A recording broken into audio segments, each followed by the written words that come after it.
It's good to see everyone here as we celebrate the life of Ollie. My name is Elizabeth Calvin, friend of the family, and I will be moderating a little bit today. Give a few more people a chance to sit. Okay. We'll begin this afternoon with an opening prayer by Reverend Bradley, friend of the family.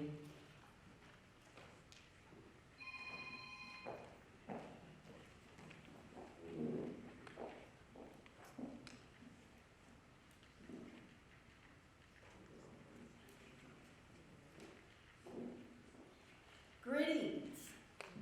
Once again, Ron and Monique have gathered us at the St. Louis Arts Museum. Let's open our hearts to God with thanksgiving.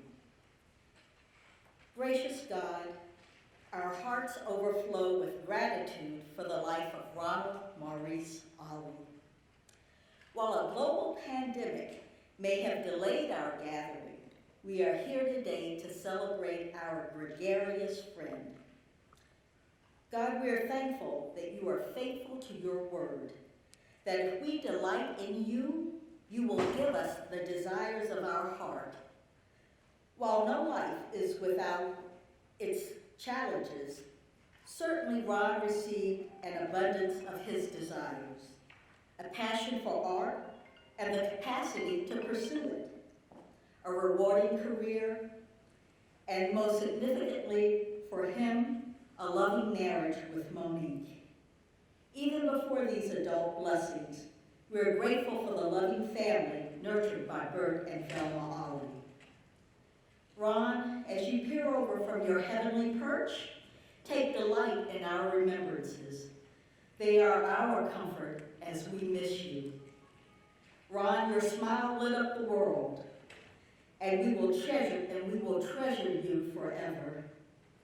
Let the celebration begin. To God be the glory. In Jesus' name, amen. Amen.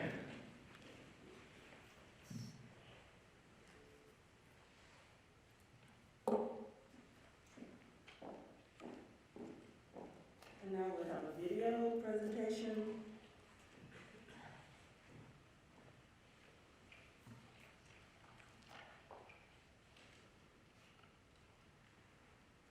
And remarks from Elizabeth Wyckoff, the curator of prints, drawings, and photographs at the St. Louis Art Museum.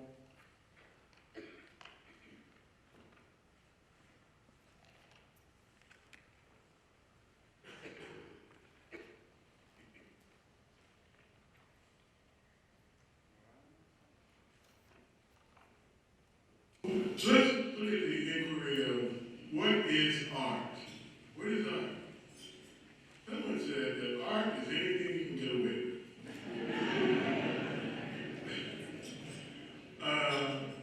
I grew up in St. Louis, as you all know. I never thought I would be a collector, never.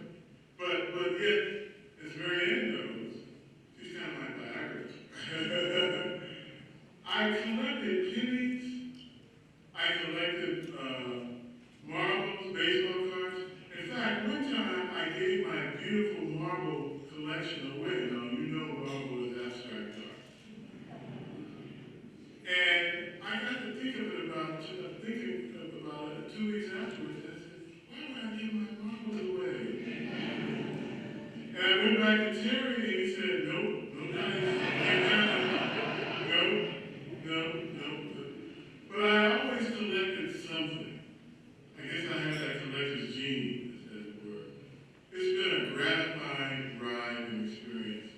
I can't tell you the joy I've gotten from buying art and living with it. I know I used to travel a lot, and I would come home from a trip and be confronted by my art. And it was like a relationship, you know. And I would say, gee, you know, I didn't see that in you before. And you know, I would say, yeah, appreciate it, you know. And I just got such a thrill. It's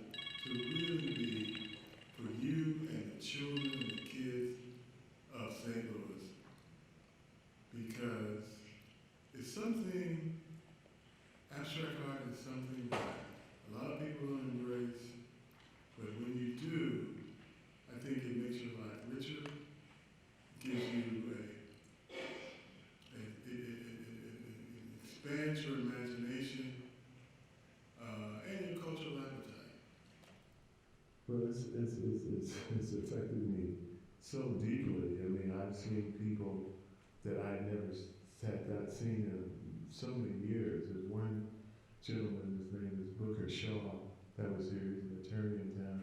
He and I started kindergarten together. He was here. So many people from the church we grew up in First Baptist Church on Cardinal and Bell, they were here because they knew my parents, they knew me.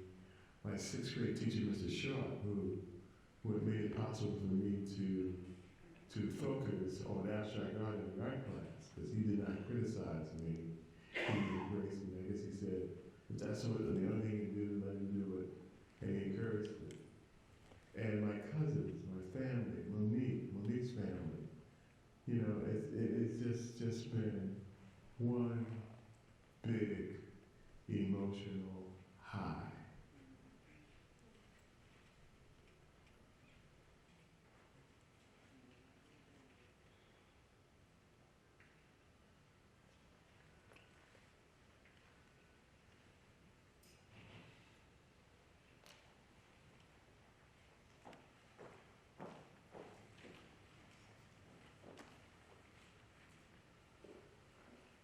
Hello, everyone. That is a hard act to follow. I'm Elizabeth Wyckoff. So welcome, everyone, to the St. Louis Art Museum today as we remember Ron Ollie. Thank you, Monique, for giving me this privilege to welcome you today. It's a sad occasion because Ron left us too soon. But we're here to celebrate a supremely joyous individual who had so much love and grace to bestow everywhere he went. As most of you know, this museum is the beneficiary of an extraordinary gift of the Thelma and Bert Ollie Memorial Collection, donated by Ron and Monique in 2017. The gift includes 81 works of art by 31 Black artists. The Ollie's gift was made in memory of his parents, who ensured that Ron and his 3 siblings had liberal portions of art in their lives at home, and influentially on the regular visits to the Muni and this museum, which, in a story Ron loved to tell, he found to be a perfect destination to bring his dates, even if it did confound his peers.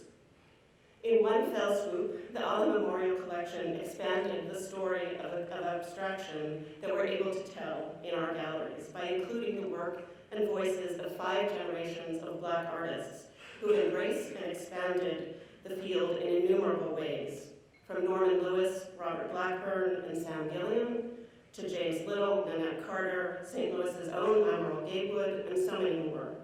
The collection debuted with the exhibition The Shape of Abstraction in 2019, and I know I saw many of you here at the celebratory opening of that show in September. The exhibition was co-curated by Gretchen Wagner and Alexis Assam. Alexis was one of 3 Romain Bearden graduate museum fellows who contributed to the project, with Rahima Barber, who wrote the lead essay for the catalog, and Jay Powers, who contributed early research. And all 4 of those individuals were here who curated that show and worked on it. The Ollie's gift does not stop with an extraordinary art collection. The museum's Richardson Library and archives were enhanced by the gift of Ron's comprehensive library of books on Black abstraction, as well as 18 boxes of his papers and research files, which complement the collection and will benefit generations of researchers. Both Ron and Monique take education seriously. Ron regularly credited his childhood visits to the museum with immeasurably enriching his life. The Ron M. and Monique M. Ollie Education Endowment Fund is designed to provide annual support for public programming on African American abstraction and related topics.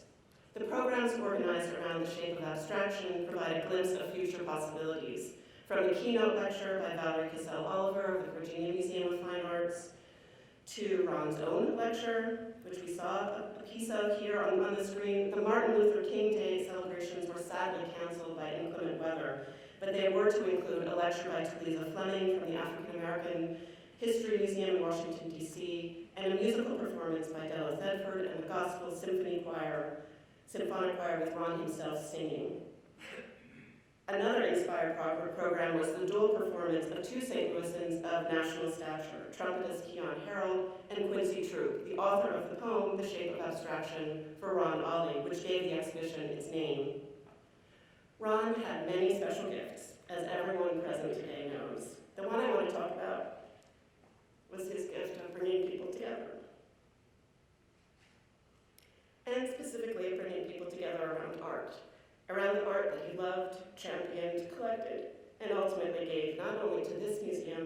but to others as well, so that it can continue to inspire.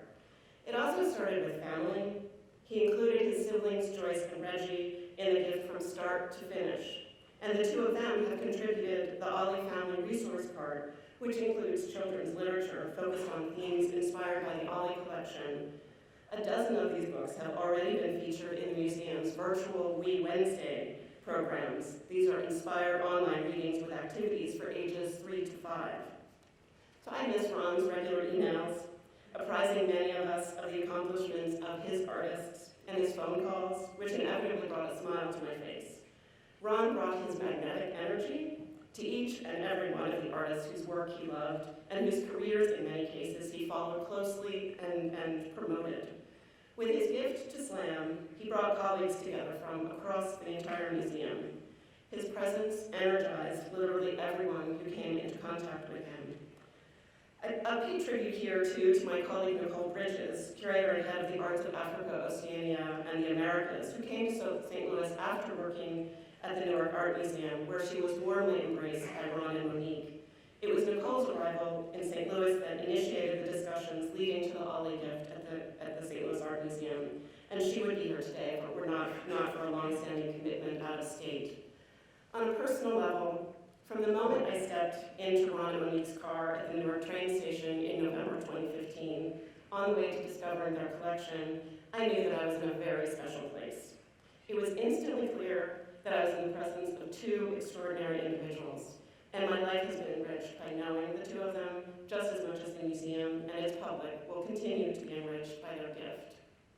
I want to end by paraphrasing the last line from Quincy Troop's poem about abstract art, substituting Ron the person for the abstraction he so loved.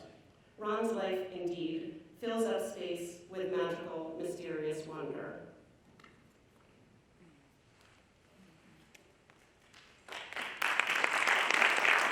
Thank you so much, Elizabeth. Now we'll have Reginald Ollie, brother of Ron Ollie, who will speak.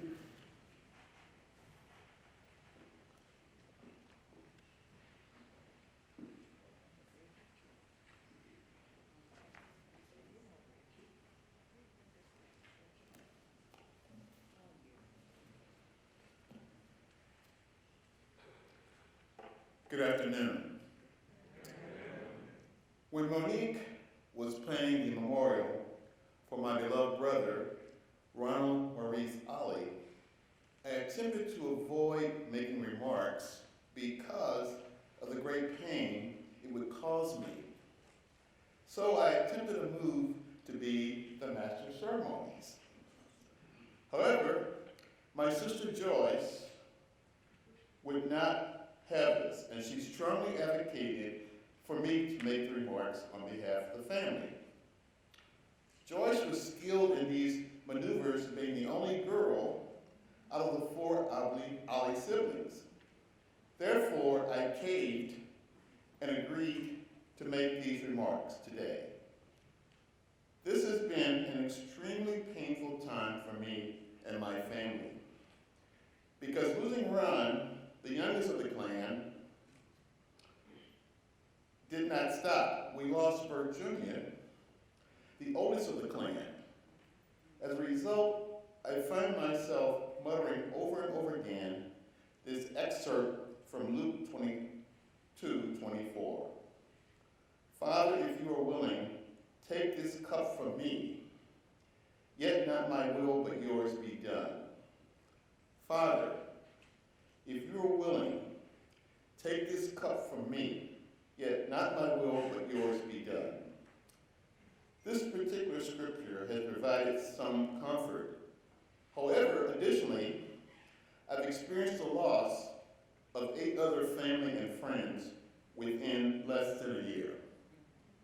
Today, I am here to speak about Ron. Bert Jr.'s memorial service was held several months ago. And as I alluded to earlier, my sister Joyce maneuvered not to be standing in my place today. So I decided she could not be left without anything to do. Therefore, I requested that she provide me with things she would have liked to be included in remarks about Ron. Bottom line, I am speaking for both Joyce and myself. Without further ado, on this 23rd day of October, Joyce and I offer these remarks in memorializing our brother Ronald Maurice Ollie. If one was looking down from heaven to earth, where Ron once resided, not knowing him, celestial beings would describe him as being like King Louis XIV, the Sun King. But when you saw Ron, his presence and spirit might blind you by his light. A black Santa Claus with his jovial and cheery nature. And how about possibly being from the House of Medici, the Italian family who were patrons of the arts? The celestial beings would surely think he was a Renaissance man, being both a stylish and learned man. Definitely a Christian, for he loved the Lord and aspired to his teaching. And he was a consummate connoisseur of art, music, food, wine, literature, baseball, movies, and more. They also heard that in college his nickname was Opera Ollie, for he constantly was listening to opera music. It was also whispered throughout the celestial beings that he was a collector's collector, collecting black abstract art, black literature, black spiritual music sheets. And they told each other he was the only Ollie sibling who was musically inclined. Yes, that's so true. Being a vocalist and a violinist. There were also rumors that his sister and brother referred to him as a super buppy. Now, buppy means a black urban professional, and I'll just leave it at that. The celestial beings compared him to George Bailey in the movie It's a Wonderful Life. A family man, generous, kind, humble, a great friend. And they said, oh, was he chatty, love you to talk on the phone and in person for hours about highbrow topics, politics, the arts, sports, movies, and more. The celestial beings were perplexed how Ron could be a black man living in America. The exploring new experiences, charting new territory, choosing a mission to correct the pricing injustice of black abstract artists' work of similar high quality with their white counterparts of not having equal value through placing black abstract artist works in the St. Louis Art Museum with his dear wife, Monique. The group of celestial beings were getting dizzy and exhausted, realizing such a life was as rare as a diamond. But other celestial beings were joining them, repeating over and over again. He was a doting husband to his dear Monique. They had a partnership rare and extraordinaire. He was a doting husband to his dear Monique. They had a partnership rare and extraordinaire, and a doting friend to many near and far. Moving back to earth, I want to state, Ron was a brother that Joyce and I were grateful for. Joyce has the following reflections of Ron as a brother and friend. Joyce, will you stand so everyone can see you?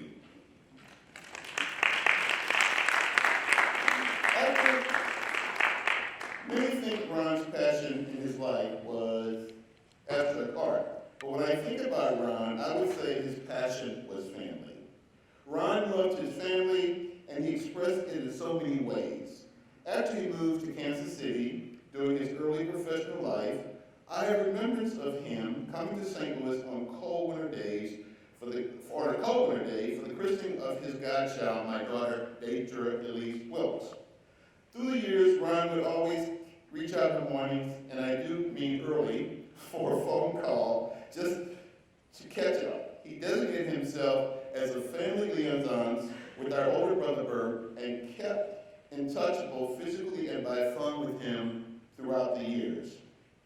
Other remembrances of Ron's love for family are spending time with our father when he came to town for business along with me and my children, Justin and Deidre. I don't think there was ever a time when Ron came to town for business that he did not take some time for me and family. One time, he even included me for cocktails at his boss's house, Charles Fleming. Additionally, Ron showed his love for his family by attending holiday dinners that were held in St. Louis and Chicago. He also hosted some himself at his home in Brooklyn, New York, and with his dear wife, Monique, in Newark, New Jersey. Other instances of Ron's love of family was Deidre's graduation party from Bennett College in 2003. He and Reggie both funded and attended the party here in St. Louis when I remarried. Ron was here in St. Louis on one of the hottest summer days, July the 21st, 2001, for the garden reception. I could go on with many more examples of Ron's love of family, but time does not permit. I know that Ron's love of family was genuine and everlasting. It never wavered. Ron, even though you are not physically with me, I continue to feel your love, my little brother, and I miss you and love you dearly.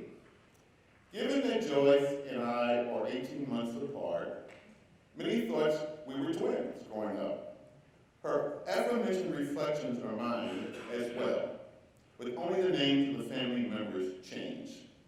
So let me close in the words of The Temptation. Ron was often imitated, but he will never ever be duplicated. Ron was often imitated, but he will never ever be duplicated. For this we are and remain thankful to God and forever grateful. But wait, I have a message from Ron, which he is singing to me to give to you. As I said, I have a message from Ron, which he is singing to me to give to you. Will our immediate family stand as I deliver this message?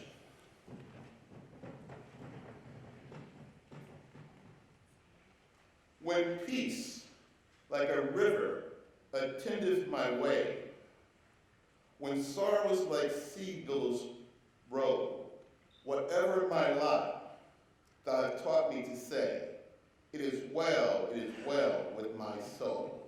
Once again, this is Ron's message.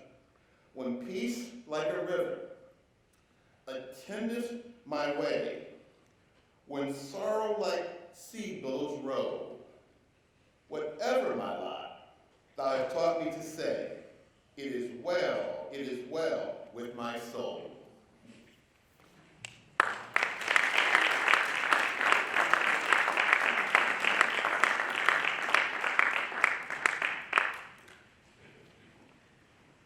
Listening to Reggie, I guess I have known this family most of my life, and it's a joy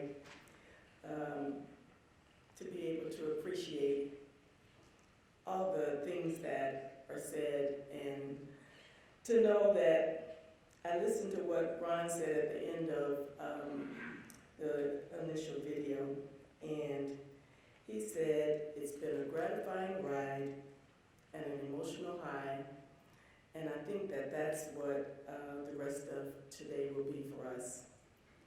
So let us have another family member, Edwin Bailey, his cousin.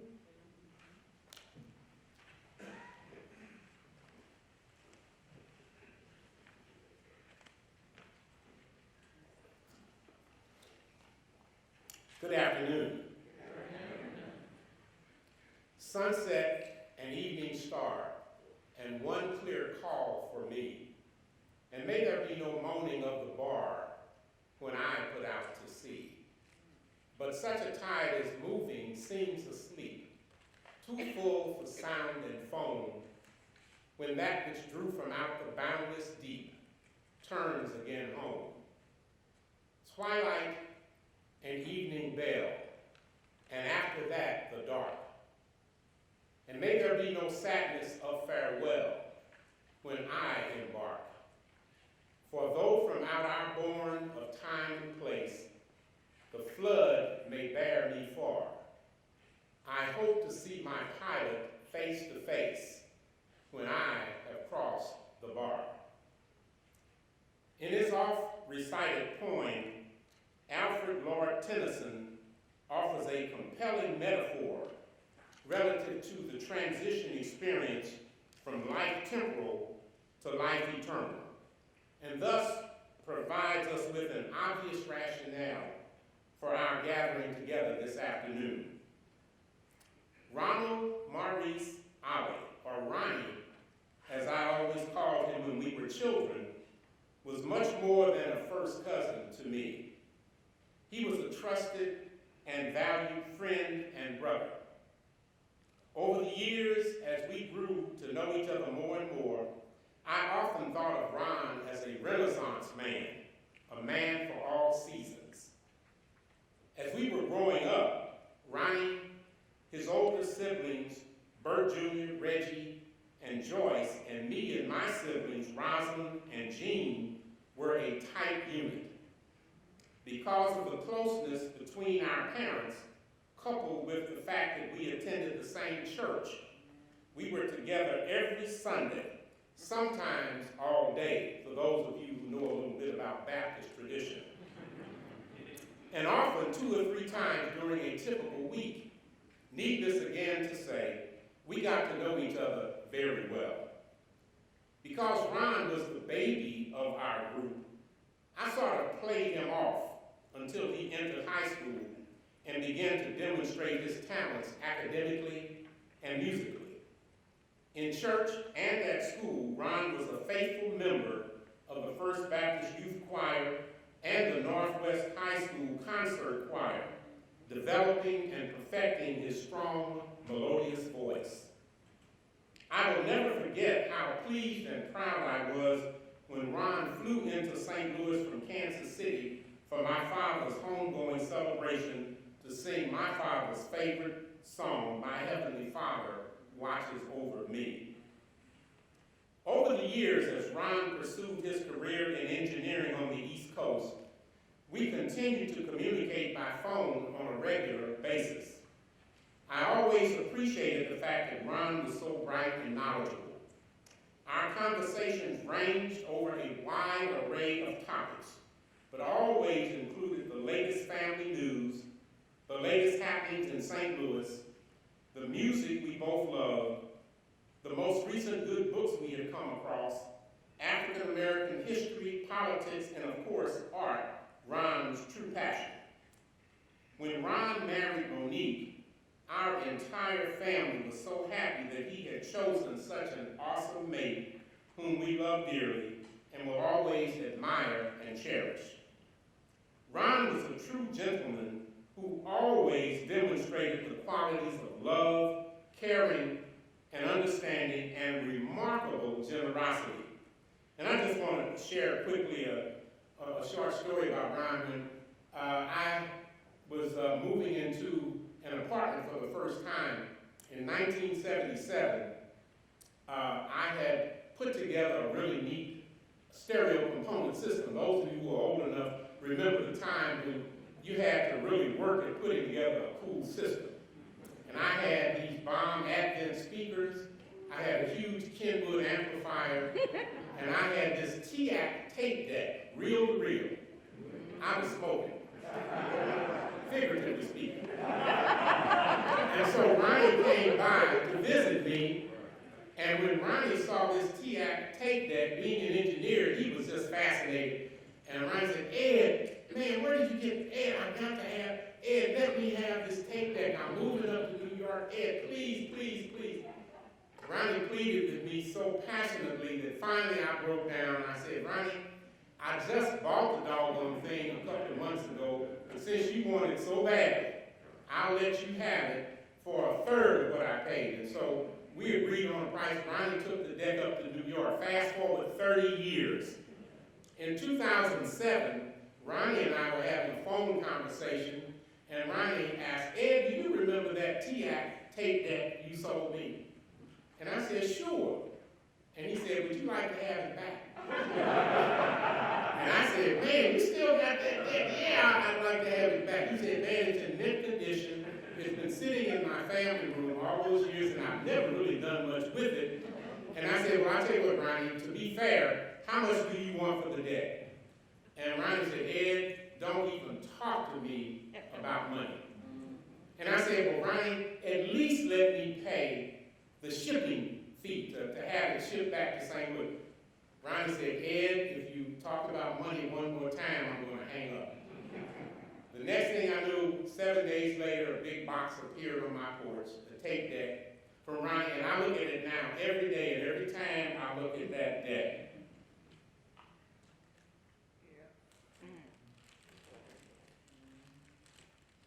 I think about Ronnie. I will always remember Ron's hearty laughter and great sense of humor, and I would miss my amazing cousin and friend greatly. Despite the fact that Ron is no longer with us physically, I will be continually inspired and encouraged by the words of the Apostle Paul found in 2 Corinthians 5:8. To be absent from the body is to be present with the Lord. And I am convinced that Ron is even now basking in the glory of our Lord and Savior, Jesus Christ. So until we see each other again, I will hold your memory in my heart and mind, my good and gracious cousin, Ronald Maurice Ollie.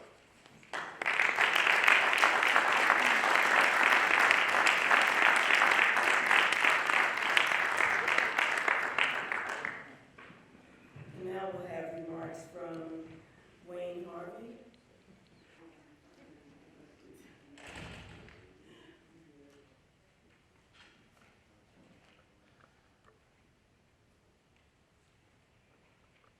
Good afternoon. Something that I always do before I speak anywhere is I invite the deity. Very simple. Oh Lord, give me what to say, I will say it. Give me the patience to understand what I am saying, and that those who hear my words will be blessed and be better off with one another in love. Amen. I asked Monique, I said, do you want the 2-minute, 5-minute, 10-minute, or the 30-minute? She said, Wayne, give me the 2 hour. I said, no, I would not like that. Ronald Maurice Ollie, a very special individual, very special. I thought of something today, and I went and stopped by my office on the way here because I wanted to get the date exactly correct. And the date was May the 17th, 1992, that Ron and I attended and both gave remarks for a man who was on my ship coming into Alpha Phi Alpha Fraternity Incorporated, William Maurice Murray in New York. We had a long, detailed conversation at that time, and I remember that today. It's ironic that Ronald's middle name is Maurice, and Maurice went by Maurice Murray, but his name was actually William Maurice Murray. Reggie and the family, Reggie and I go more than brothers. There are those who are joined at the hip because of the experiences in life that they've been through. Reggie was on my ship. We were initiated together in Alpha. We had the joy of seeing Ron come into Alpha. So on behalf of the National Board of Directors, on behalf of the Epsilon Psi family, and those are all the men, and there's over 200 of us, who came through and graduated from, when Reggie and I went there, it was Missouri School of Mines and Metallurgy. It's now Missouri School of Science and Technology. And for that, we're thankful. I will be brief. My My thoughts are not your thoughts, neither are my ways your ways. My views may not be your views, but they're only meant to invoke conversation. One must have the courage to speak the truth, but even more so, one must have the wisdom to listen and not just hear the truth. But even more so, as Ron would do, he took the knowledge of the truth and put it into action. As you will find in Psalms 39:5, it says these words, the last line. Man's life is but a breath. Just as simple. Man's life is but a breath. And what Ron has left, and he and his wife, what they have left for us is a legacy. But I don't want to use the modern day term for legacy. The modern day term for legacy and definition for legacy, it is something left by way of will and or money that is personal.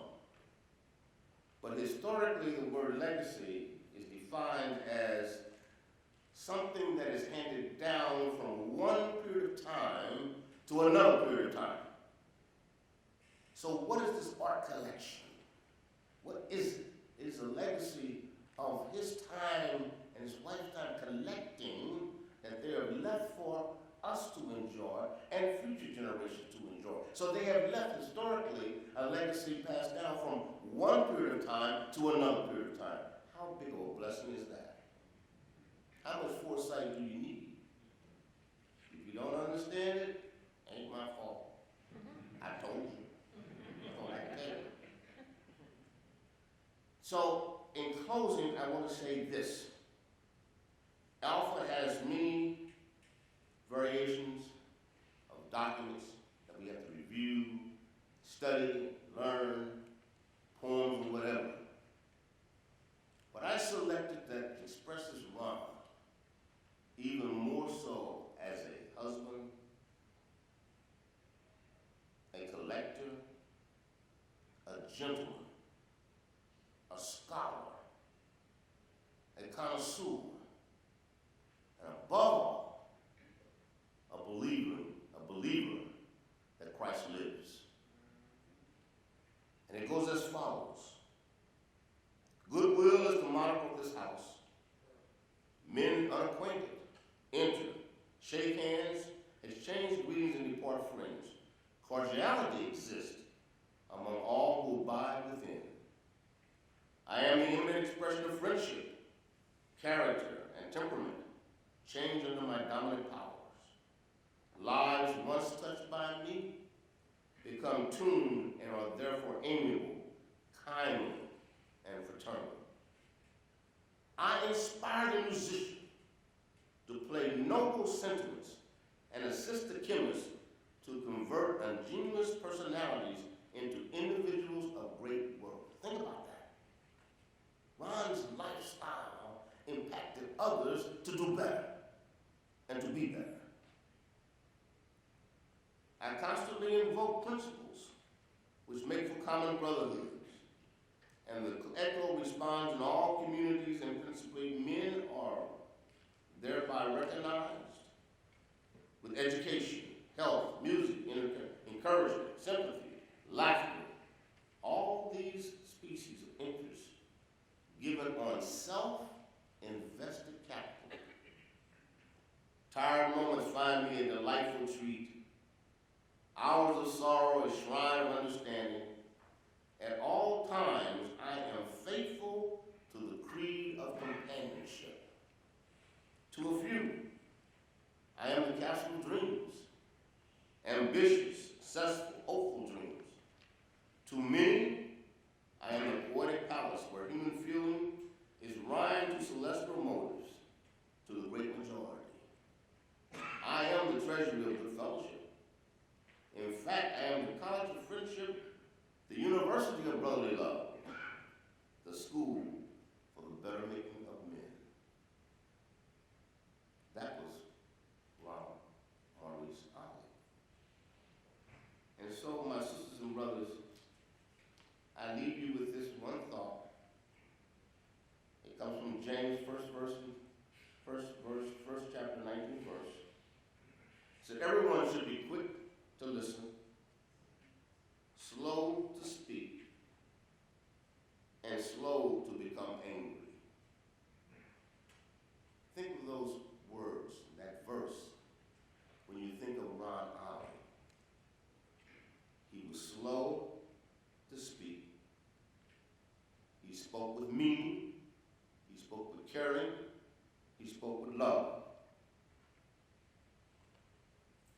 was quick to listen and pay attention. There's a big difference between hearing and listening. Listening requires you to do something with your brain power. Hearing, it flies in and flies right out. But Ron was always listening. And we all know, I don't think in all the years I knew, that I ever saw Ron angry. So he was slow to anger. But he was not slow to make his point known that he loved you. Thank you so much.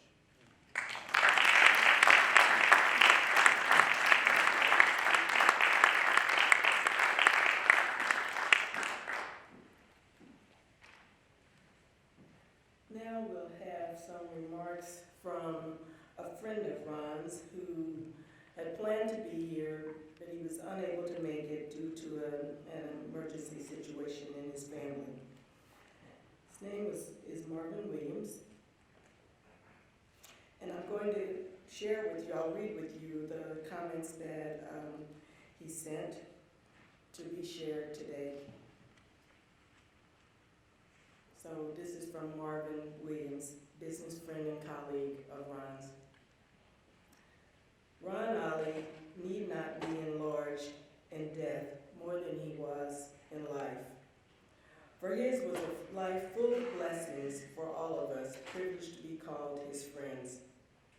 His was a life of blessings for those who never knew his name, but who will be uplifted by his passion for his art, his tireless advocacy and support of friends, his devotion to helping communities build sustainable, critical infrastructure.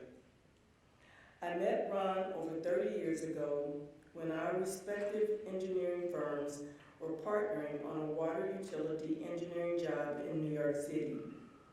We were a rare breed then, young African-American men leading major engineering firms in projects to rebuild water, wastewater, transportation, and other public infrastructure projects. As our firms sought to deliver critical infrastructure to urban America, we became friendly competitors and often collaborators. As the industry became more representative of America, we began to build networks of like-minded folk. Ron was especially adept at discovering and mentoring this talent. Many became his friends for life. We discovered our common interests and joy in playing the violin, collecting books, enjoying the arts. Spending time with Ron was an experience in the care and feeding of friends. His love of people, his joy in their successes, his support and encouragement when they hit rough waters, his ability to listen and be present, his wise counsel gave all of us safe harbor. Talking with Ron, sharing a glass of wine, listening to music was always a blessing. His intellectual curiosity, his passion for art, his reverence for the artist made him the best soulmate.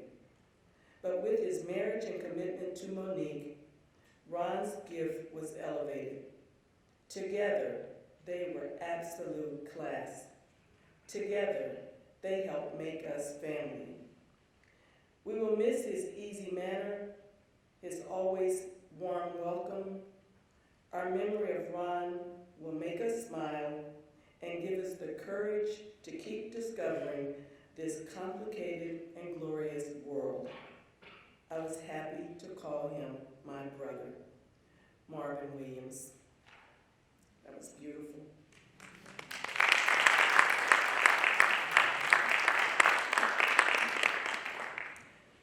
And now we'll have a musical presentation from Jermaine Smith and Della Bedford. I hope I pronounced that correctly.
tossed in this wide world alone.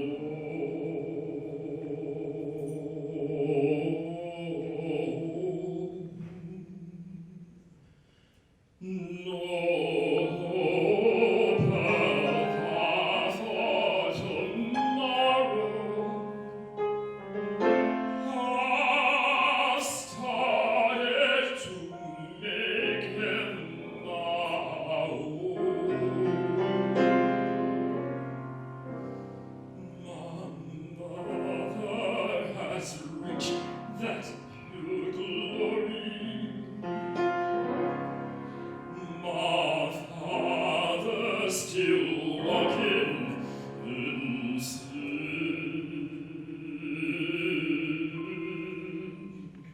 My brothers and sisters won't own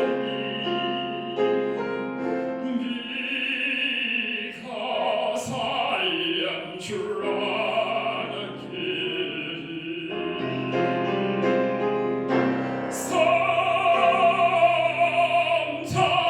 I am tossed and driven, Lord. Sometimes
shall be raised to thy glory, thy honor and renown. O Lord, may the true spirit of fraternity rule our hearts, guide our thoughts, and control our lives, so that we may become through thee servants of all. Amen. Rest well in Alpha, in Omega chapter, my brother. Thank you.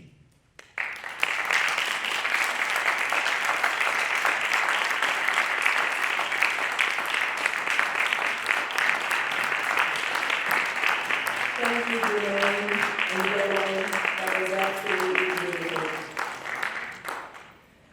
And now we'll have video remarks from Jeffrey Ackey.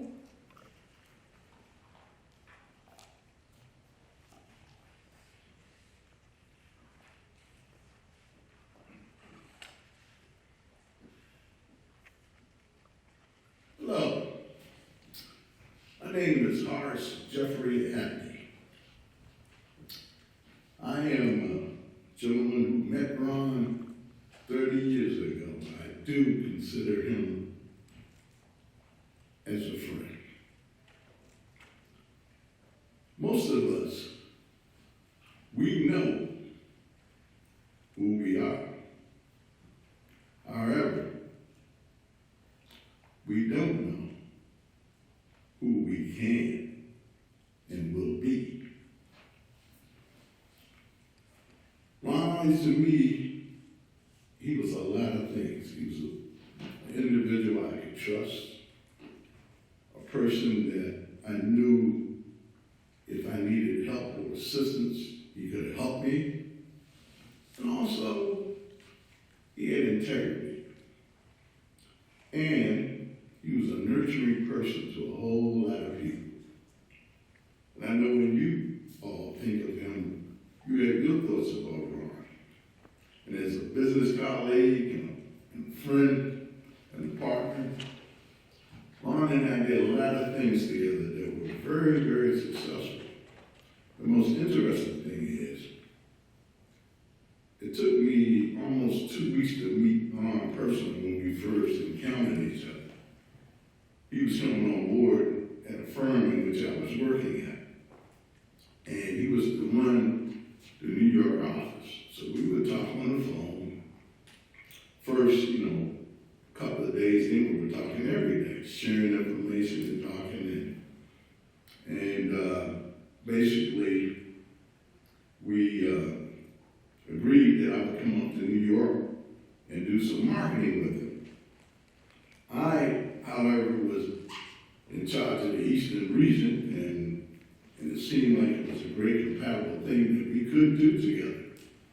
But I knew that just by talking to him before I met him, that he was a guy I needed to know and wanted to know. And it's also, he had a very calming spirit about himself. And that's so important because we created some synergy that was really worthwhile. We didn't have to really strategize when we met our clients.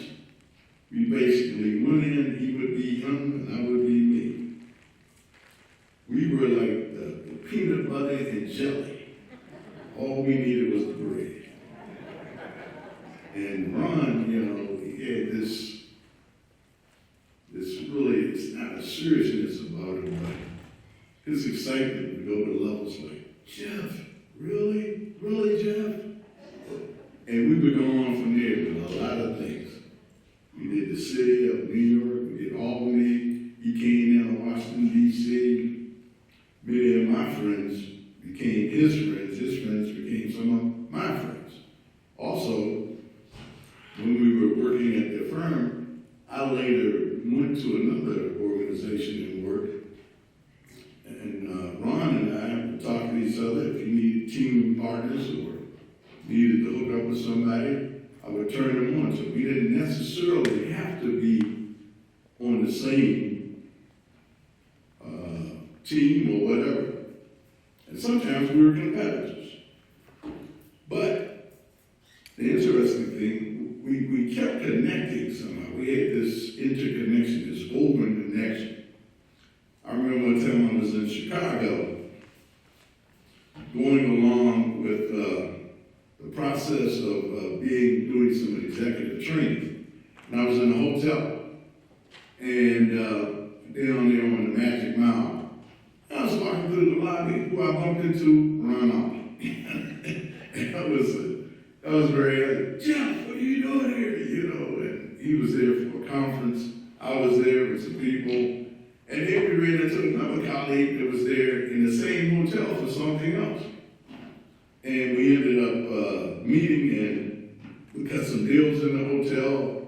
We were happy to see each other. We hung out a little bit. And that's how we would run into each other. I could go on and on about our encounters and things that we've done. But however, you know, Ron was very sincere about what he was about, even about his art, which he collected, even about his wife that he married. Because Ron would really, he was like he was mesmerized when he talked about Monique. Well, I've been talking to him on the phone, she would call. He said, Jeff, I got to get off the phone. And you could feel that passion, that love that rang out in his voice. And see who and he was as a friend and as a partner to his wife. And I thought that was really nice. And Ron also loved food. I could go on and on about some things about the food that he loved. I remember one time he had dinner at my house. And dinner was great. And my wife said, I have some dessert. So she came up with a peach cobbler, beautiful, glazed and everything. Ron saw that and he said, Chef, peach cobbler. I can't believe it. I haven't had a peach cobbler in a while. And this thing looks good. I said, wait till you taste it. He tasted it and he was like, man, this is something. But to make a long story short, round about just before COVID, you know, a couple times I would come to New York where we really couldn't see each other. But we were coming up to see a place. So I called Ron and I told him that if I come up to New York, and this was before they closed in the theaters, I was going to bring in his own special peach cobbler. And he loved that. But however, we did not get the opportunity to do so. But I just want to say this, that we all live to meet great people, good people in our lives. But I know one thing about Ronald is this. As long as we say his name or think of him as for who he is and what he is, he will always be alive in us and around us. And this is the thing that makes the legacy of who he is to continue to generate in and around us. He may have left us physically, but he's with us at all times spiritually. Thank you very much, and you guys enjoy yourself.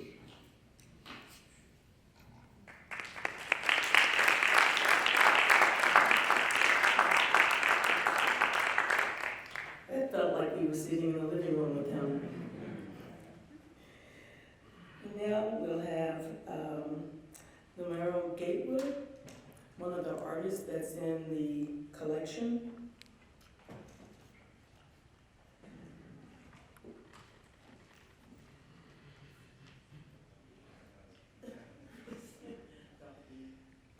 Good afternoon, and after hearing all the wonderful speakers and the family, I said, oh my God, I'm kind of nervous.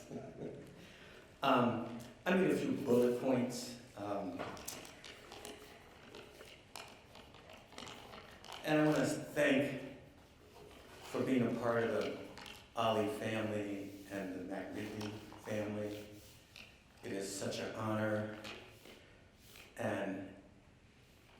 I'm saying this afternoon is all in memory of Ron and how he has given me exposure, even in his presence and in his passing. I'm still learning from Ron Ollie. There are a few projects that I'm working on. I didn't fully realize it until this afternoon that I got that idea to push forward when, in 2019, when we had the abstraction of expression here at the St. Louis Art Museum. And I said, I'm going to push forward through this project. Kind of emotional. I thought I was going to be St. Louis cool.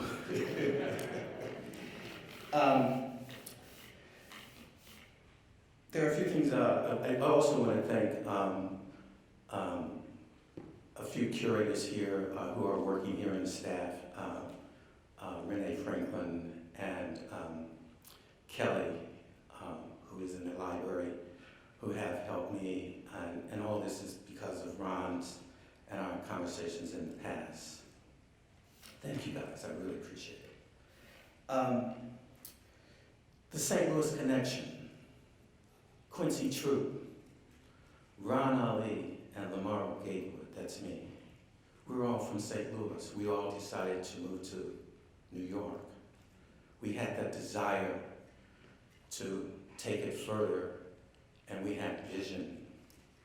And to be very honest, I would not be here if it wasn't for Margaret and Quincy Troop. When I was an undergrad, and I'm talking from an artist perspective, which I think Monique wanted me to do very, And so when I was an undergrad, or when I was in grad school at Southern Illinois, Quincy Troop would come by my studio after visiting his parents, his relatives, and he would say, well, when are you moving to New York? I said, man, I'm still in grad school. I'm trying to just finish grad school. So fast forward, I finished grad school. I'm reading about all the artists that I want to meet in New York because I made that decision I'm moving to New York. Ed Clark, which was one of Ron's favorite artists. Frank Wembley. And by the way, Frank called me last night and he wishes to give the family his love, him and Juanita. He said, oh, Lamar, I haven't talked to you in a long time. What's going on? I said, Frank, I'm in St. Louis and I'm attending the memorial for Ron Ollie. He says, well, give my love. I said, thank you. So I'm passing it on. So I have a good relationship with many of the artists in the exhibition here that I've met. And Ron came to New York wanting to be a collector. I came to New York wanting to be a successful painter or an artist. So we had kind of two similar interests, and I moved forward. And I met Ron probably in the early 90s at probably June Kelly Gallery or Ken Kaliba with Karine and Joe Overstreet, the Ken Kaliba house at that time. I also met, Al Loving at that time, Nadine Lawrence, who's no longer with us, Annette Carter, James Little. All these people were living in New York at the time, and I was having that experience of meeting these people that I wanted to meet. Al I didn't know at the time, and he had just moved off of 42nd Street on the West Side Highway.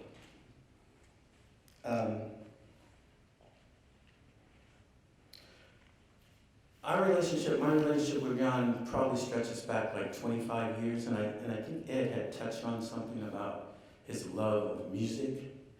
And if any of my friends here, they know me that I've been into music since high school.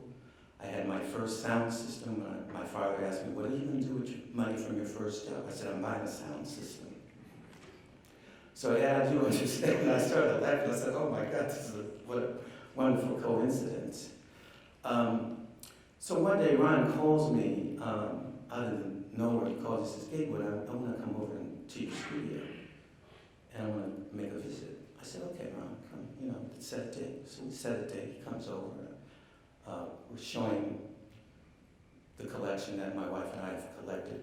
And we get to the library, the sound room, and Ron stops in his track. Oh, I think Ron had lost his mind. He looks at all the CDs that I've collected all over the years, the LPs, and the sound system. And I think he had forgot that he had came over to the studio to look at art. And as we were walking around, as we were going to my studio, he says, Gatewood, can you help me build a sound system, man? I think that's probably it when he sent your tape deck back. I'm not quite sure. But, and I'm saying, God, Ron, you're into music too. I said, oh, so we like really hit it off at that time. Because I'm, like all the Oliver Lakers from St. Louis and Joe Bowie and Lester Bowie all from St. Louis. John Hicks, the piano player. I have relationships with them, and Ron and I are speaking the same terms and ideas in terms of music. So we finally get to the studio, he looks at art. He says, okay, Gabriel, I'll talk to you later. I said, oh, you didn't buy the art. What's going on? So maybe a few years later, we've had conversations, and he would always ask me, well, what do you think about James Little or Terry Atkins? I said, well, they're great artists. And I knew that because I've had experience of exhibiting with Terry Atkins and James Little. We were in Amsterdam together, and we had exhibitions at the Painted Bride in Philadelphia. What else? And Real Artways in Hartford, Connecticut. And even as I'm speaking now, I'm in an exhibition now with Nanette Carter at the Harrisonburg, Virginia, at the Duke Hall Museum of Fine Art. So I'm constantly having these relationships. And in terms of, I'm trying to think of the printmaker's name, Bob Blackburn. We both love Bob Blackburn, and we've talked about Bob Blackburn in terms of his printmaking workshop. And it's surprising that we just meshed and we could talk about how wonderful things Bob was doing for the community and how we were overlapping in terms of his perspective of collecting and my perspective of getting to know and trying to be a part of the New York art scene. And I don't have, what else? So, I'm going to finish the story on the stereo. So I built a stereo system for Ron, and it's set up in his apartment in Brooklyn. He's living in Brooklyn at this time. And I didn't know at the time, he said, oh, come over for dinner, and so I didn't know at the time, when we got there, my wife and I, Diane, Ed Clark was there and his wife. And the only time that I had really ever met Ed was in the gallery scene, June Kelly, et cetera, Cinquay Gallery. And so it gave me another perspective of Ed Clark, and we talked about his vision and what he was trying to do, and his time in Europe, and how he came about in pushing the broom across his canvases. So Ron had given me that kind of exposure to different artists. I could go on and on and on about all the other artists. Frank Bowling, who's I think in England now. Yeah, is in England. He would show up in my exhibitions, and I'm like, oh my God, can you believe this? And so finally, Ron, and I'm going to end the talk. So finally, Ron calls me and says, Gatewood, I'm coming over, and this is the second time he had visited my studio. And we selected a painting, and that painting is in the Museum Permanent Collection here. And I look and reflect back on that, and I'm like, oh my God, this is like really happening. And he says, well, I have certain artists that I selected, and I've given like 81 paintings, and library information to the museum. And I said, Ron, well, you've had all these other people speaking, but you didn't invite me. I said, I'm coming. So I invited myself, and he said, well, what are you going to say? I said, I haven't figured that out yet, but I'll call you back in about a week. And so that's my experience. And I think any other artist, particularly James Little or Annette Carter, would have a different perspective. But I'm just kind of giving you guys a synapse of my experience with Ron. And we do love him and dearly. And he has really, really influenced my perspective, even as I'm speaking here today. And I want to thank the family again on both sides. From my family to your family, we love you very much. Thank you.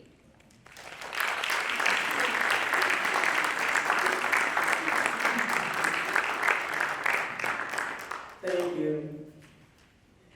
Okay, now we'll have some words of remembrance from Otis Robertson, an art collector and friend of Ron's.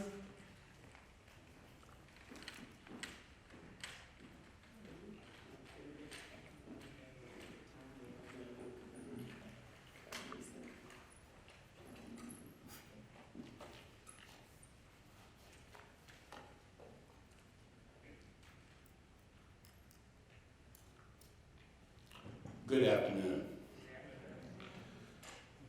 My name is Otis Michael Robertson, and I had the honor and privilege of being friends with Ronald Maurice Ollie for almost 40 years. I was living and working in Connecticut at the time when one day my phone rang in my office. Ron introduced himself saying that he had gotten my name and number from a mutual acquaintance. Ron was told to check me out because I was building this wonderful collection of Afro-American art. Little did we both know that this would turn into a 40-year friendship. I remember it was like it was yesterday. We spoke that day on the phone for about 35 to 40 minutes. After we hung up, I felt as if I had known Ron all of my life. The funny thing is, both of our lives ran parallel to each other in a number of ways. That's why we were such good friends. Every time that we were together, he would always introduce me as his mentor, a position that I took very seriously. Things that people may not know about Ron. Well, Ron was a storyteller, and so am I. And so the stories that we told each other, it was a lot about art. Art was a common denominator, but we talked a lot about life. Ron was a member of Alpha Phi Alpha fraternity, and he had a beautiful singing voice. In fact, his chapter have won a number of competitions due to his voice. Ron liked to go camping, not glamping. I mean, Ron had this fantasy. He wanted to go to a national forest in the middle of nowhere, pitch a tent, sleep under the stars, and cook over an open campfire. And that was one of the things that he always wanted to do. Ron was fiercely loyal to family and friends. Your word was your bond, and vice versa. To Ron's family, to the Ollie family, his brothers and sister, he was very proud of all of you, and he loved you very much. To the Mcribley family, I just wanted you to know how much Ron adored you, and he loved you very much. To Mrs. Ripley, whenever Ron and Monique came to visit you, Ron appreciated you having his favorite foods and cooking his favorite meals whenever he came to visit. It made him feel special. To Lisa, Ron stated that he enjoyed sitting on the sofa with you to watch your shows and movies. You two had this show and movie thing that you really loved, and he enjoyed that. To Mr. Mcribley, Ron stated that he couldn't have asked for a better father-in-law. To Jason Mcribley, he stated that he couldn't have asked for a better brother-in-law. To Monique, Ron did not marry until later in life because he waited all his life for you. He truly loved you very much. To amplify who Ron really was as a man, as a person, I have to tell you this real short story. Ron was getting ready to leave the engineering firm that he had been with for a number of years, and he was getting ready to join another engineering firm. He talked to his coworker who worked very closely with him, and he tried to get her to come with him to the new firm. He told her, hey, I got them primed for 2 for 1. She always told him, Ron, I always make you look good. That is because she did all of the paperwork. She dotted all the I's and crossed all the T's on the contracts and grants while Ron met with the clients. She told Ron that she could not go with him to the new firm because she did not have the college degree. Not only did Ron convince her to go to college, he paid for her to go to one of the most prestigious colleges in the Boston, Massachusetts area for 3 years. Tuition, room and board, and including any incidentals that she needed. That's who Ron Ollie was as a man. Ron, the art collector. Ron had a beautiful eye for selecting pieces for his collection. He was very knowledgeable about Afro-American art, particularly abstract art. Ron had a large collection of books on Afro-American art and culture. In fact, one day I was on the phone talking with Ron, and I know Monique was at work, and he said, excuse me, and he was talking to someone, and I said, Ron, I said, if you have company, man, I can call you back, no problem. He said, oh, no, that's all right. He said he had hired a grad student to categorize and alphabetize his entire book collection, and that was the engineering him.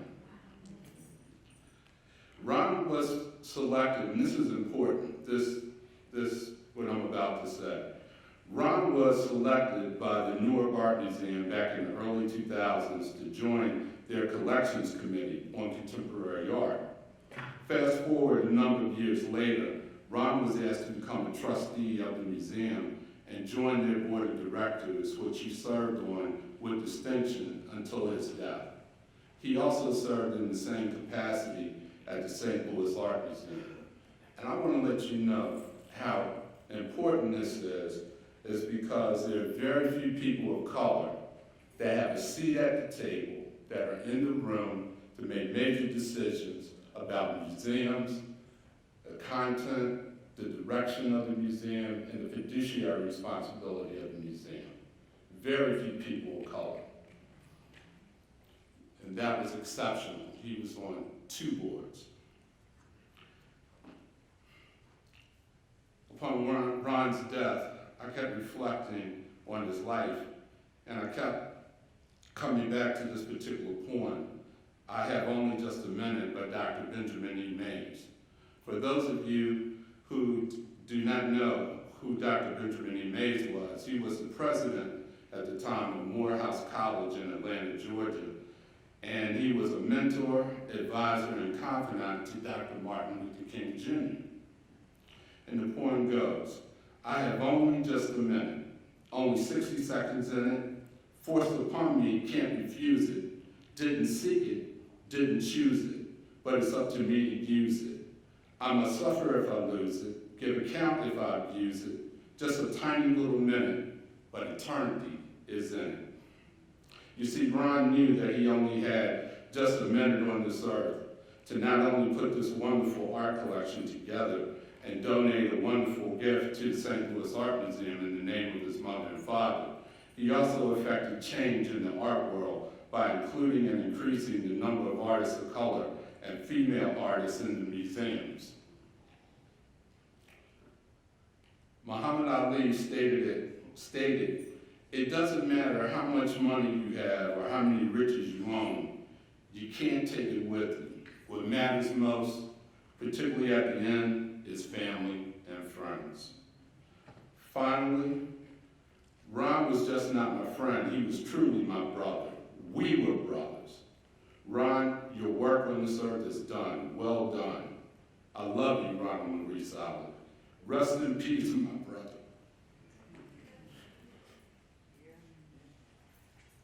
In that house, not made with hands, eternal to the heavens. Thank you.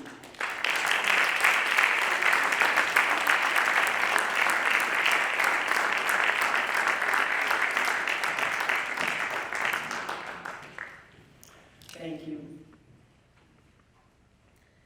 And now we'll have remarks from Lisa Mcribley and Jason Mcribley, sister-in-law and brother-in-law of Monique.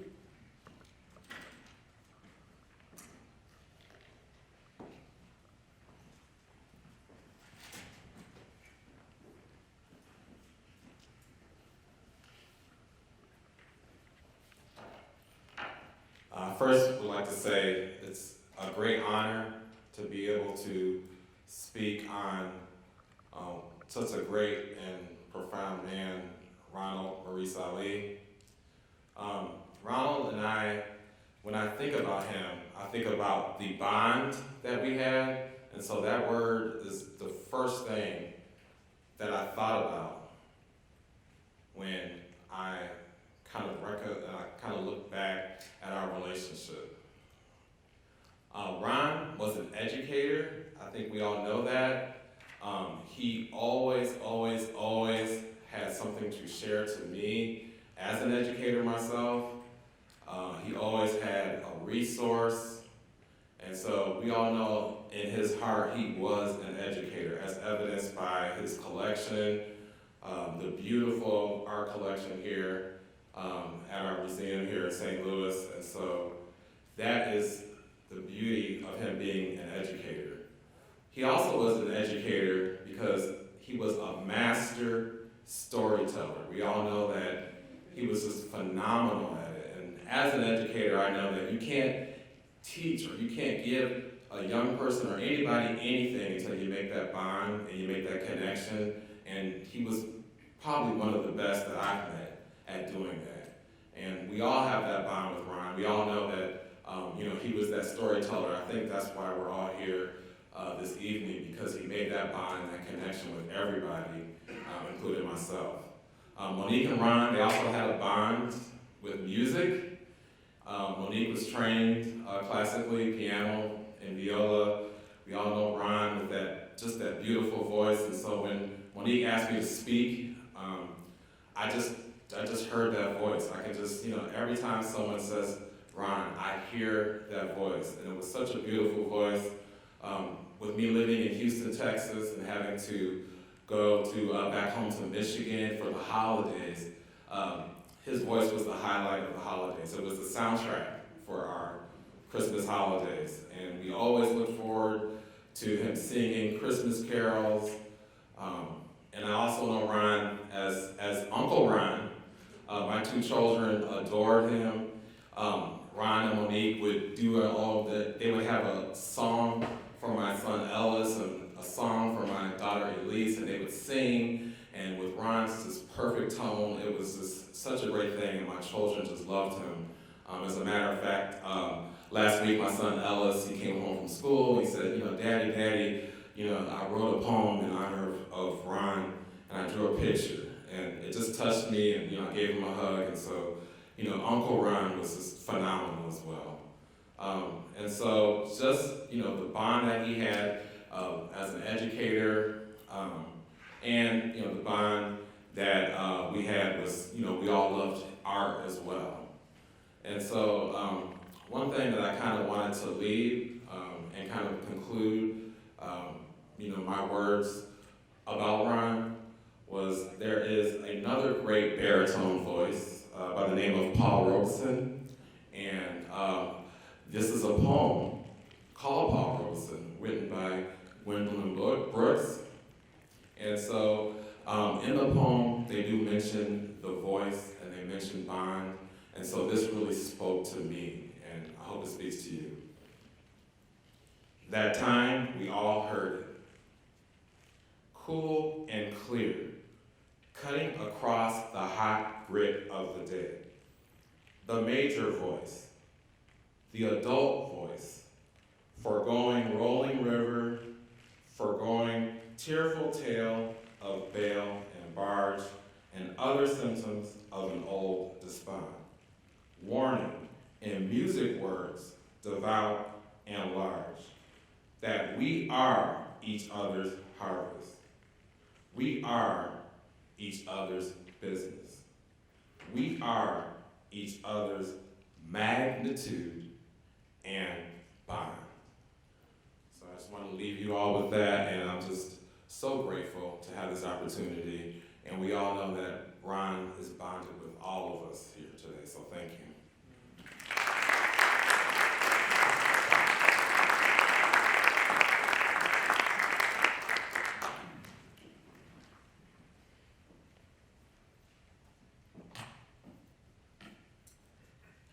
I bonded with Ron over film. Being cinephiles, we enjoyed many genres of film: drama, indies, film noir, but we were both particularly fond of classic black and white films.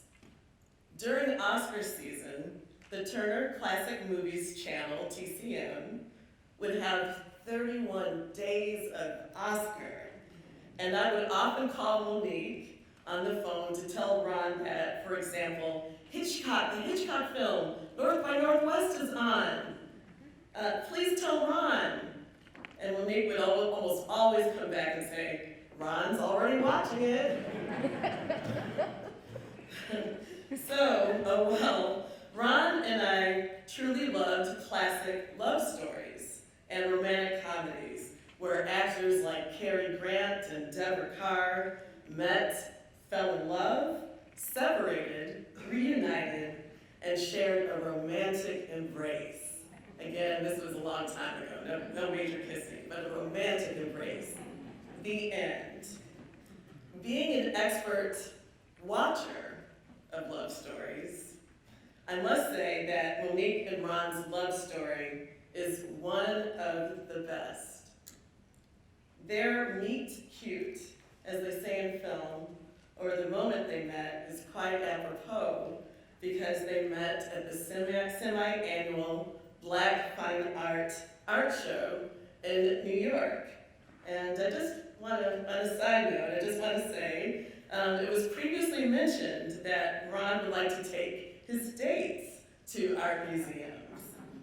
But that was unnecessary for Monique because she was already there. So their very first date, they went to the opera at the Met. Monique and Ron's romance continued, which led to their vows of marriage. The end? Actually, it was the beginning of a wonderful adventure. Monique and Ron loved to travel and visited all of the continents with the exception of Antarctica and Australia. However, I believe that they were happiest at home together.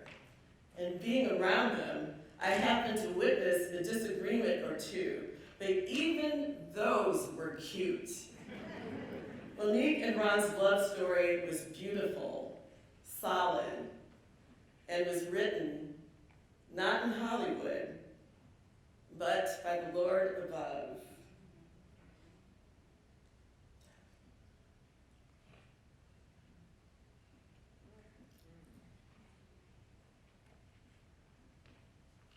In my very biased opinion, Ron was the best son-in-law, big brother, it's Jason, right, Jason? And uncle. And I'm grateful for him, but I'm grateful for him. I'm most grateful for the love he gave to my sister, Monique. every day. We love you, Ronald, Maurice, Ollie. Thank you.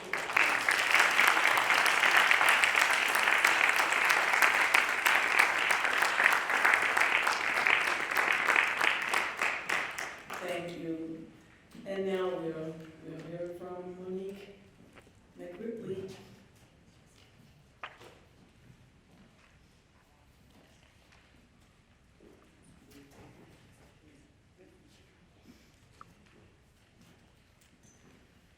Well, good afternoon.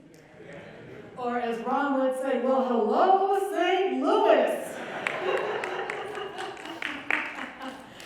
Well, listen, I honestly have to say, I didn't think I'd have to be up here so soon to say a few words during the memorial service of Ron. You know, I thought we had so many more years left together just to spend time with family members and friends.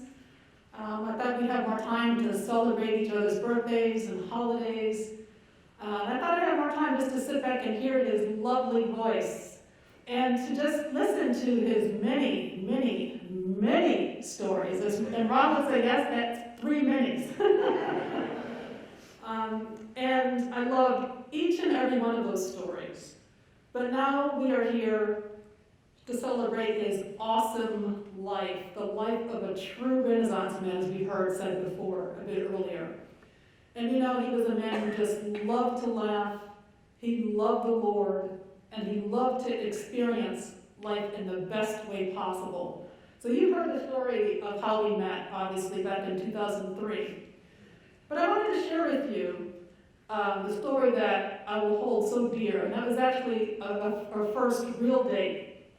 And let me tell you what happened here. So after we met, we exchanged phone numbers and we agreed to meet up at the Gotham Grill in New York City, in Manhattan.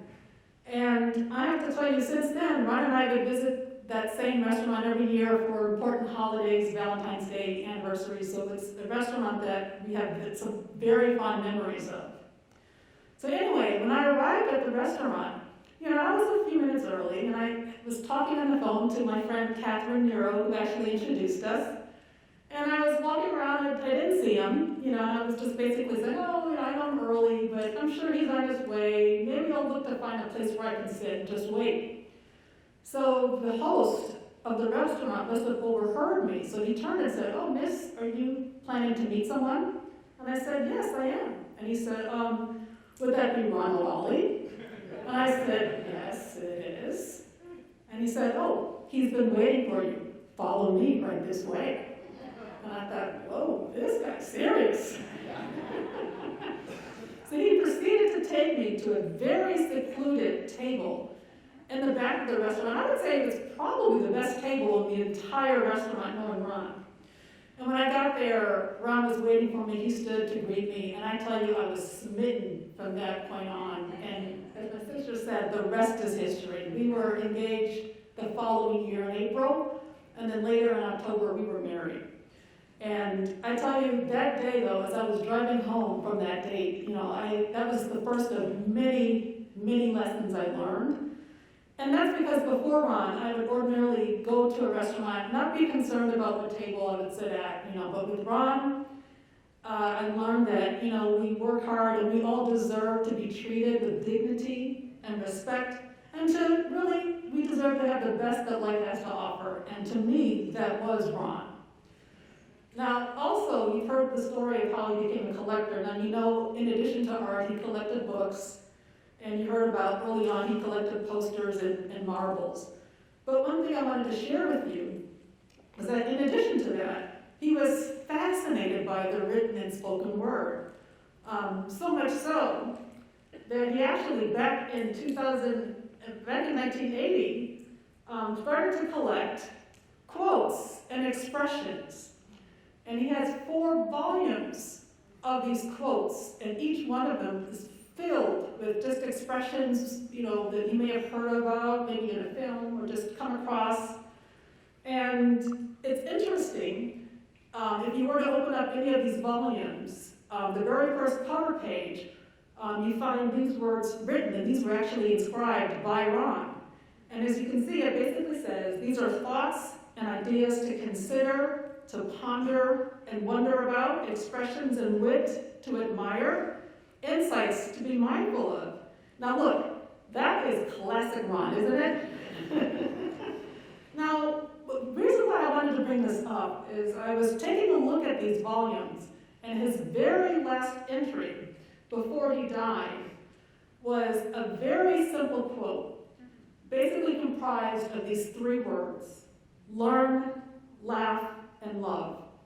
But what was really remarkable about this, as you can see, he decided to draw a bracket around them and to basically indicate that he felt that these three words described him, right? So when I think about that, it's really been the memory of Ron's passion for learning, his warm and infectious laugh, and his deep love of those around him that has really been a source of strength for me during this time. And with that, I just would really like to thank each and every one of you for honoring Ron's life by being a part of today's event. I know with the pandemic, I know many of you traveled far and wide to come here, and that, I tell you, it has been very warm to me in my heart. And I also want to thank especially all of the speakers on the program for all of your meaningful tributes and stories of Ron and his life, and I will always remember those. Now, there are a few other individuals that I'd like to personally thank, and of course that starts with my family. I've got my parents here, Dr. and Mrs. Clarence and Mcribley. Fancy Mcribley, please stand if you can, or just wave. I've got my sister, thank you, Dad and Mom. I've got my sister here and my brother, Lisa and Jason's family. You heard, they're actually dialing in from Houston, Texas. His wife, Chioma, my nephew, Alice, my niece, Elise. And I really also want to thank Ron's members as well, especially Reggie, Ollie, and his wonderful family, Rita, Ryan, and Randy. I'd also like to thank Ron's brother and sister, Joyce Wilkes-Love, and her husband and daughter, Deidre. And they have been so supportive during this time. I want to send a special shout out as well to a number of very key people in my life, and that includes Jackie Munson Gaines and Bruce Gaines, and they're here today, and their daughter from Michigan. I'd also like to thank a friend of mine, Joyce Maxbury and Gloria Buck, who are back in New Jersey, Burl Basham, who's a very dear friend of Ron's in Texas, my neighbors, Dr. Hannah Hamby and George Lawton, and these individuals were there for me at the most critical time after Ron passed. And then finally, to all of you, I will forever be grateful for the wonderful outpouring of love, support, and prayers that I have received.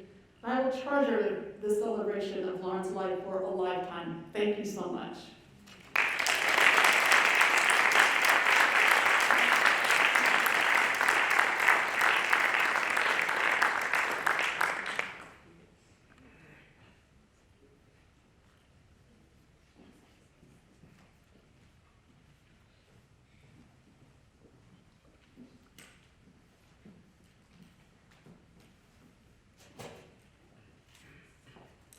We'll hear from Simon Kelly, Curator and Head of Department of Modern and Contemporary Arts.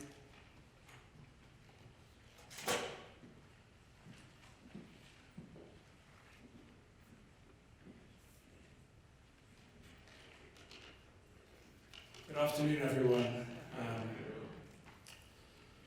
Thank you, Monique, for that. So I'm very glad to be able to speak today to recognize the importance of Ron and Monique's gift, the Thelma Bertolli Memorial Collection to the St. Louis Art Museum.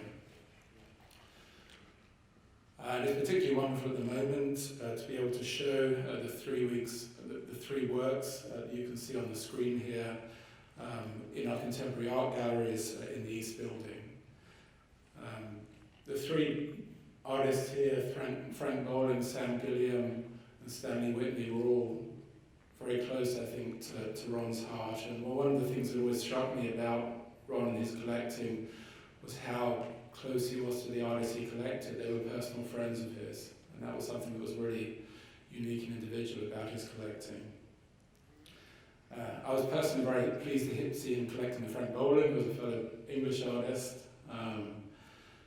This is a great painting, Fishes, Wishes and Star Apple Blue. It's a vibrantly colourful picture. It's a memory of this artist's upbringing in Guyana, and it's fully characteristic of his experimental techniques. And next to that you can see the Sam Gilliam draped painting, a really wonderful example of this innovative and important artist.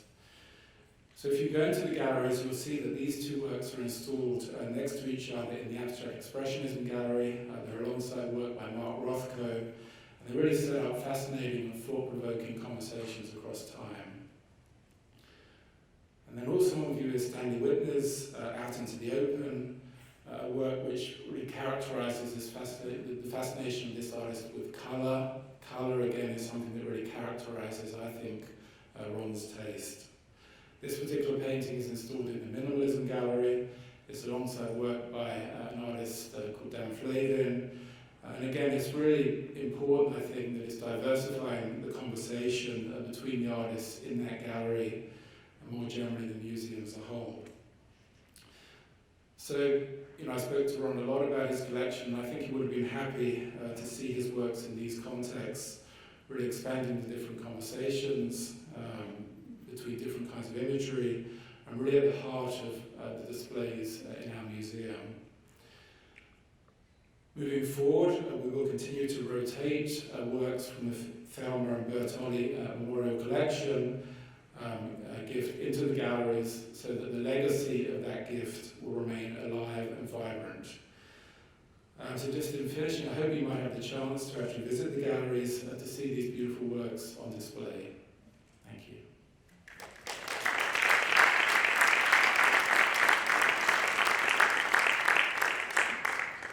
Thank you. This has been quite a memorial event.